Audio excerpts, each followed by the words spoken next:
Пожарка, наверное, там подъехала.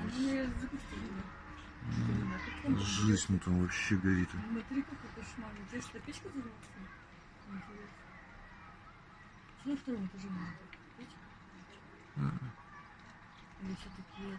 Капец, полыхает. Полыхает кошмар. У меня даже пена не держит. А я там не бежу, все равно подойдешь.